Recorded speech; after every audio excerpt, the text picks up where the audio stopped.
Good morning dear students. Today in science we are going to discuss the properties of materials. So in the previous class itself we have discussed three different properties of material, isn't it? Did you remember that? Yes.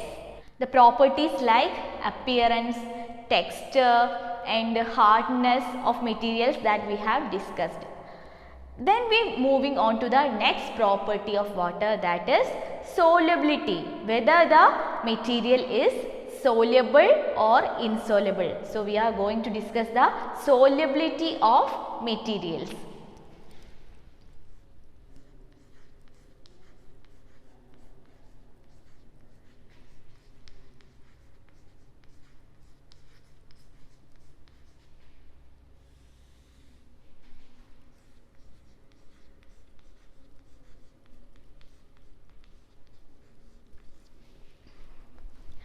In order to discuss the solubility, that is whether the material is soluble or insoluble, we have to conduct an activity that is given in your textbook. So just have a look into that. The solubility of materials, so that take a beaker filled with water and add a half spoon of sand in it and stir well. So we can observe that the sand settles down at the bottom of the beaker.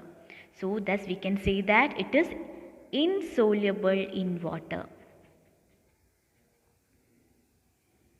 Add some sugar to the water and wait for a few minutes by stirring the content.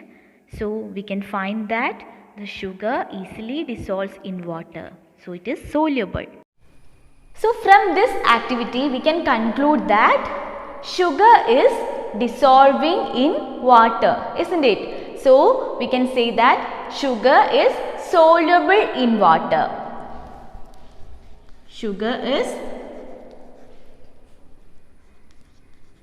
soluble in water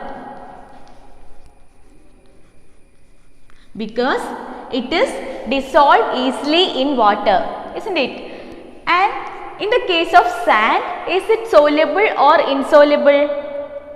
Yes, it does not dissolve in water. So that we can say that sand is insoluble in water. Sand is insoluble in water. Okay. And we can also observe the solubility and insolubility of different material in the same way. Okay, we can conduct this similar kind of activity by using different material for testing the solubility of the materials. Okay, so now we are moving on to the next, that is to measure the solubility of different materials like solids, liquids and gases. As we know that the substances in this universe is divided into mainly three categories, isn't it? Solids, three forms of substances: solids, liquids and gases. These are the three forms of substances. So we can now study the solubility of solids and solubility of liquids and solubility of gases by conducting many other activities. Okay. So first we are moving on to solubility of solids in water.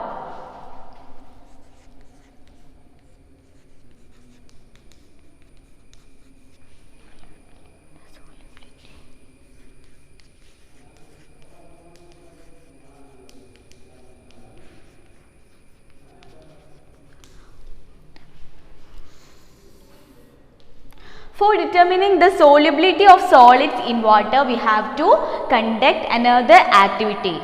So just have a look into that. Okay.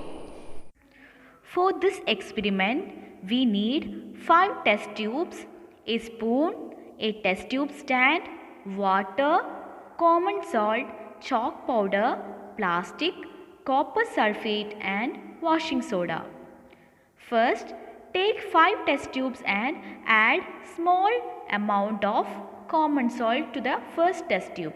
Similarly, add the same amount of chalk powder in the second test tube, plastic in the third test tube, copper sulfate crystals in the fourth test tube, and washing soda in the fifth test tube. Add 50 ml of water to each test tube and shake each test tube vigorously and keep them in the test tube stand. Observe the changes after a few minutes. So we can observe that the common salt, copper sulfate crystals and washing soda dissolves in water, whereas chalk powder and plastic do not dissolve in water. So from this activity we can observe that common salt and copper sulfate and washing soda is easily dissolving in water, whereas the chalk powder and plastic is not dissolving in water. So solids that is dissolving in water can be called as soluble materials, or it is soluble in water, and the solids that could not be dissolved in water said to be the solids which will not be soluble in water. So this is the method to check the solubility of solids in water. Is that clear? So we can conclude that common salt, copper sulfate crystals and washing soda are soluble in water. Common salt, copper sulfate crystals,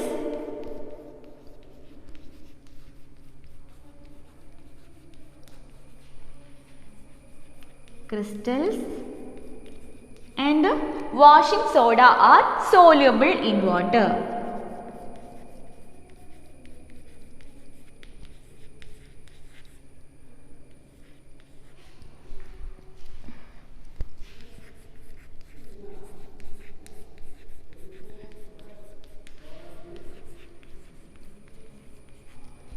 And what are the material which is insoluble in water? Plastics and chalk powder. Chalk powder and plastics are insoluble in water.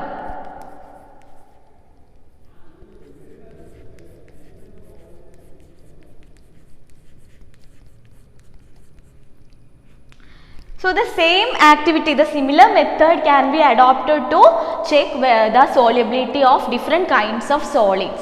Okay. So these are the soluble and insoluble solids in water. Okay. Then we moving on to the next, that is solubility of liquids in water.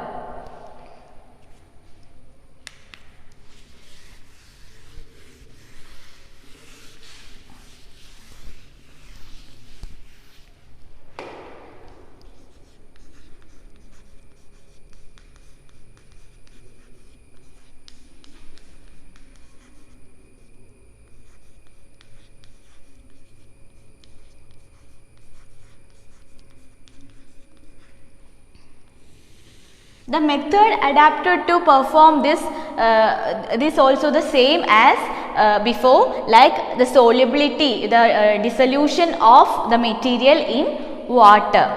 So the method is as given.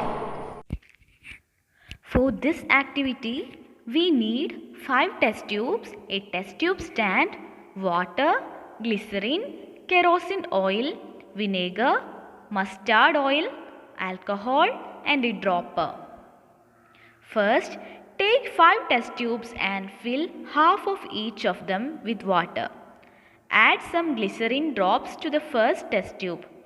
Similarly, add a few drops of kerosene oil in the second test tube, a few drops of vinegar in the third test tube, and a few drops of mustard oil in the fourth test tube, and a few drops of alcohol in the fifth test tube. Shake each test tube vigorously and place them in the test tube stand. Allow the test tubes to stand for some time and observe. We can observe that liquids like glycerin, vinegar and alcohol have completely mixed with water, whereas liquids like kerosene oil and mustard oil do not mix with water. They form a separate layer as shown in the figure. From the above activity, we can conclude that some liquids are easily mixed with water, isn't it? So that liquids are miscible in water. And liquids are said to be miscible in water. Miscible in water. The liquids that are mixed easily with water is called as miscible liquids or miscible in water. And the liquids that are not dissolved or not mixed with water easily is called as immiscible. Immiscible in water. These are the two terms that is used for liquids. So the solubility of liquids can be tested by mixing the liquids with the water. So we can found that some liquids are mixed well with water, that are called as miscible in water, and the liquids which will not be dissolved in water is called as immiscible in water or immiscible liquids. Okay, is that clear? Then we moving on to the next, that is solubility of gases in water. Solubility of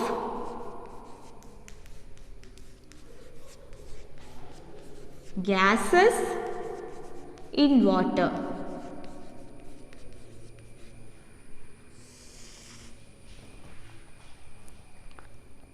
So some gases are soluble in water. So water can be written as H2O. The chemical formula of water is H2O, that is 2 molecules of hydrogen and 1 molecule of oxygen is there. So combination of hydrogen and oxygen constitute the water molecule. Okay, so water contains oxygen molecule in its dissolved form. So the aquatic organisms will consume the dissolved oxygen in the water. So oxygen is soluble in water, and in the case of some other gases like nitrogen, hydrogen, methane,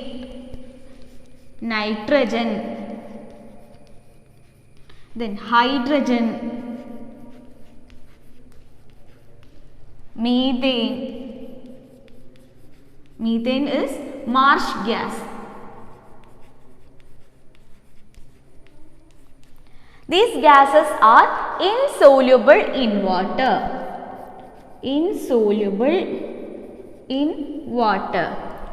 So in water, the dissolved oxygen of water is used by the aquatic plants and animals for their survival, and some gases like nitrogen, hydrogen, methane are insoluble in water. That's all about the solubility of gases in water. And do you like the drinks like cold drinks like soda and all?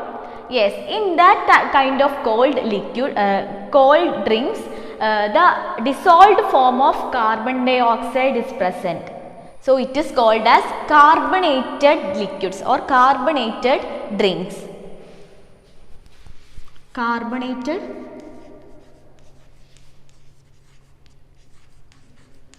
drinks. Why? Because the dissolved carbon dioxide is present in the water.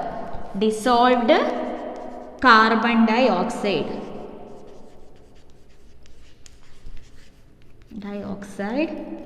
is there. So that is carbonated drinks.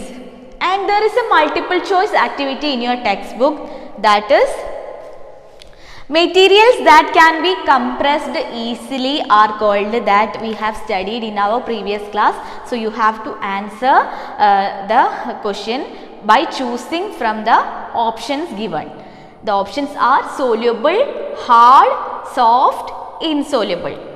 Okay, so you have to select the right answer. And the second one is sugar is dash in water. That is the activity that today we are conducted. So the options are soluble, insoluble, miscible and immiscible. So you have to select the correct choice. Okay, so this is the activity that you have to do it in your notebook. So that's all about the today's class. So we have discussed about the solubility of different materials and the solubility of solids in water, liquids in water and gases in water, and the rest of the properties that we will discuss in our next class. Okay, thank you.